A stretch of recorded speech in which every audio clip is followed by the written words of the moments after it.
পৃথিবীর একমাত্র bullet proof syndicate হচ্ছে বাংলাদেশের বিমানের টিকিট সিন্ডিকেট। এই সিন্ডিকেট ভাঙার মতো এখনো কোনো বুলেট কিংবা পারমাণবিক বোমা এখনো আবিষ্কার হয় নাই, ভবিষ্যতে হবে কিনা জানি না। এত বড় বড় ক্ষমতাধর শক্তিধর প্রধানমন্ত্রীরা ছিল বিগত সরকারে, বর্তমান সরকার তার চাইতে বড় শক্তিশালী সরকার, পৃথিবী গ্লোবাল সেলিব্রিটি সবকিছু মানে তার নিয়ন্ত্রণে, এরকম একটা উনিও এই সিন্ডিকেটটা ভাঙতে পারতেছে না। বাংলাদেশ থেকে সৌদি আরবে যাওয়ার টিকিট নাকি লাখ টাকার উপরে ছাড়াইছে, যেগুলো 40-50 হাজার টাকার টিকিট এখন 1 লাখ 1,20,000 এরকম, যেটা শুনতেছি, যদি এটা সত্য হয়। এখন বলেন কি থেরাপি কি আবার ওইটা দিতে হবে যেটা 5-6 মাস আগে প্রবাসীরা করছিল, রেমিটেন্স বন্ধ করে দিয়ে? ওই থেরাপিটা কি আবার চালু করতে হবে সরকারের জন্য, বাংলাদেশ সরকারের জন্য? কেন? প্রবাসী লাউঞ্জ দিছে, প্রবাসী ওই দিছে, এখানে ভিআইপি সম্মাননা দিচ্ছে।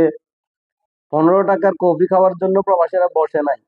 যেটা করার সেটা করেন, না হলে প্রবাসীরা আবারও ডাক দিবে, আবারও কি রেমিটেন্স শাটডাউনের ডাক দিবে, এটা মাথায় রাখিয়ে। কেন সিন্ডিকেট ভাঙতে পারতেছেন না? আপনারা অনেক ক্ষমতাধর শক্তিধর প্রধানমন্ত্রী পাইছেন, প্রধান উপদেষ্টা পাইছেন, তারপরেও কেন এই সিন্ডিকেট ভাঙতে পারতেছেন না? এটা প্রবাসীরা জানতে চায়। এখনো সময় আছে, এখনো এই সিন্ডিকেট ভেঙে দিয়ে প্রবাসীদের টিকিটের মূল্যটা কমান, না হলে অচিরে প্রবাসীরা আবারও রেমিটেন্স শাটডাউনের ডাক দিবে। তখন তখন কিন্তু আপনারা হারে হারে টের পাবেন প্রবাসীরা কি জিনিস, প্রবাসীদের সাথে কেউ যদি মানে ছেলে খেলা করে তার পরিণতি কি হয়। আপনারা ক্ষমতায় আসার পরে প্রবাসীরা সর্বোচ্চ রেমিটেন্স পাঠাইছে, যা বাংলাদেশের ইতিহাসে সর্বোচ্চ, গত ডিসেম্বর পর্যন্ত। কিন্তু আপনারা সেই ইয়ার প্রতিদান কি দিচ্ছেন? সৌদি আরব যাইতে এখন কি টিকিটের মূল্য এইভাবে হুর হুর করে আকাশ ছুঁই ছুঁই হয়ে গেছে।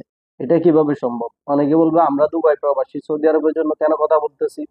প্রবাসীরা যেখানে থাক, যেই দেশে থাক, প্রত্যেকটা প্রবাসী একটা পরিবার। এই দেশে হোক, প্রবাসীরা যেখানে কষ্টে থাকবে, যেখানে দুঃখে থাকবে, সেটা সেটা নিয়ে আমরা কথা বলবো। অতি দ্রুত এই সিন্ডিকেট ভেঙে দিয়ে প্রবাসীদের টিকিটের মূল্য যাতে কমিয়ে আনা হয়, এটাই কামনা করব। না হলে অচিরেই তারা অনেক দুঃখ দুর্দশার মধ্যে পড়বে। না, প্রবাসীরা না, এই সরকারে যারা আছে তারা। প্রবাসীরা যদি আরেকবার রেমিটেন্স বন্ধ করে দেয় 2-3 মাস, তারা ছন্ন বিচ্ছিন্ন হয়ে যাবে। সো সাবধান, এখনো সময় আছে, দ্রুত এটার একটা ব্যবস্থা করেন। ধন্যবাদ।